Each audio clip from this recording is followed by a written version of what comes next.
একজনের মন্তব্য ধরে সাবেক প্রতিমন্ত্রী ডক্টর রেদওয়ান আহমেদ একটি অনুষ্ঠানে বলেছেন, কুমিল্লার একটি অনুষ্ঠানে, ইতিমধ্যে কয়েকটি রাজনৈতিক দল জান্নাতের জন্য টিকিট বিক্রি শুরু করেছেন। বাড়ি বাড়ি গিয়ে তাদের দলের নারী পুরুষরা ভোট প্রার্থনা করছে এবং তাদেরকে ভোট দিলে নাকি জান্নাতের টিকিট পাওয়া যাবে।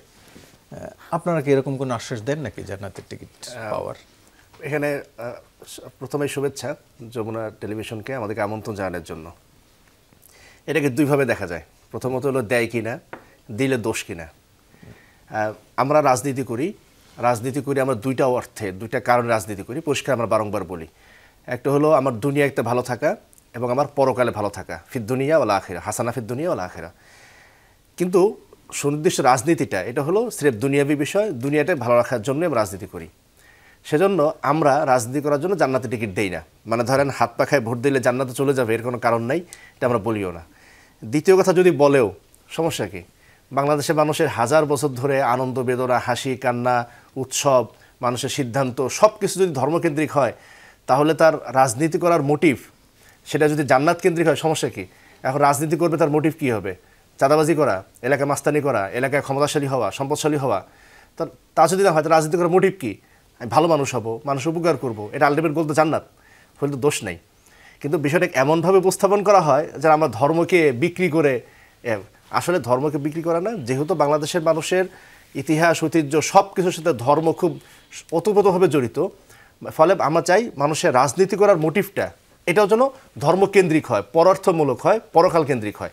তাহলে রাজনীতিতে হানাহানি, মারামারি, সন্ত্রাস, এমনকি স্বৈরশাসনও আস্তে আস্তে রোধ হবে।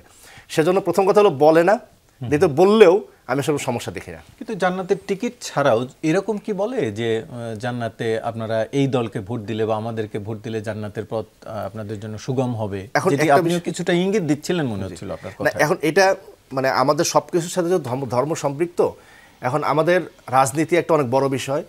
আমার অনেক কিছু নিয়ন্ত্রণ করে রাজনীতি। আমি কিভাবে নিঃশ্বাস নিচ্ছি, আমার পানিতে কি পরিমাণ বিষাক্ত থাকছে কি থাকছে না, সব কিছু ধর্ম মানে রাজনীতি নিয়ন্ত্রণ করে। বিশেষ করে আধুনিক জাতিরাষ্ট্রে আমার প্রতিটা নিঃশ্বাস, আমার প্রতিটা চলন বলন সব কিছু রাষ্ট্র নিয়ন্ত্রণ করতেছে।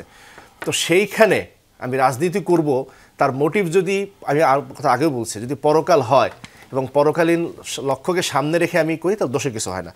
এখন রাজনীতির ক্ষেত্রে ইসলামের সুনির্দিষ্ট কিছু বয়ান আছে, বিবৃতি আছে। ইসলাম চায় এই জিনিস থাকতে হবে রাজনীতির ক্ষেত্রে। এখন আমরা বাংলাদেশে দেখছি যে ওই জিনিসগুলো রাজনীতিতে থাকছে না।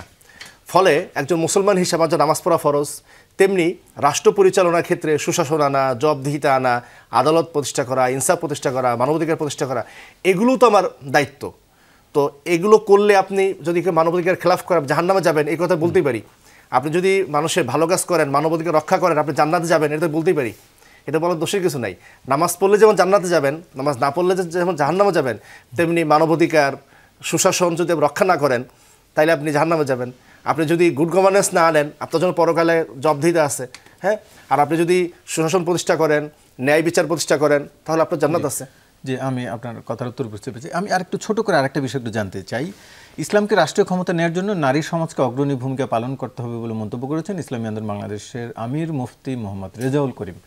যে নারীদের অগ্রণী ভূমিকা পালন করার কথা বলছেন, আপনারা ক্ষমতায় গেলে সেই নারীর অধিকার কি নিশ্চিত হবে? মানে নারীদের পড়তে, এখন নারীরা যেভাবে পড়াশোনা করতে পারছে, চাকরি করতে পারছে, আমরা আরেকজন নেতা আমাদের এই অনুষ্ঠানে এসে বলছেন যে আপনারা ক্ষমতায় যদি যান তাহলে শরিয়া আইন আপনারা বাস্তবায়ন করবেন। আফগানিস্তানেও শরিয়া আইন বাস্তবায়িত হয়েছে, কিন্তু সেখানে অনেক কিছু সীমিত করা হয়েছে। এখানে একটা প্রথম প্রশ্ন হলো যে আফগানিস্তানের শরিয়া আইন এটা শরিয়া আইনের মানদণ্ড না, ফলে বারবার ওই ধরনটা আনার আসলে কোনো যৌক্তিকতা নাই। শরিয়া আইনের মানদণ্ড খোলাফায়ে রাশেদা। আপনাদের মানদণ্ড কোনটা হবে? খোলাফায়ে রাশেদা।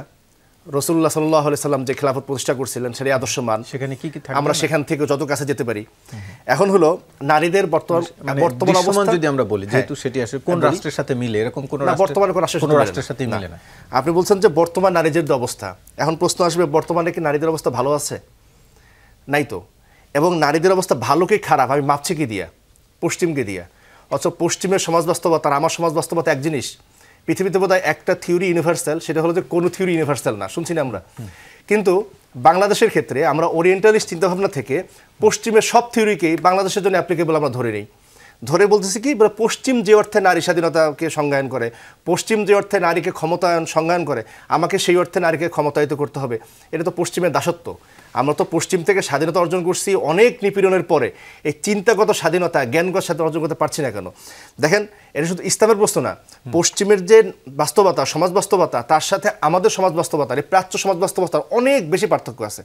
আমাদের এখানে নারীকে আমরা মূল্যায়ন করি নারীর শুধু বস্তুগত উৎপাদন দিয়ে না, বরং নারীর সামগ্রিক যে বস্তুগত অবস্তুগত সামগ্রিক উৎপাদন দিয়ে। আমার পরিবারের উপর আমার মায়ের যে ক্ষমতা, সেখানে আমার মা কয় টাকা ইনকাম করে সেটা কোনো বিবেচ্য হয় না।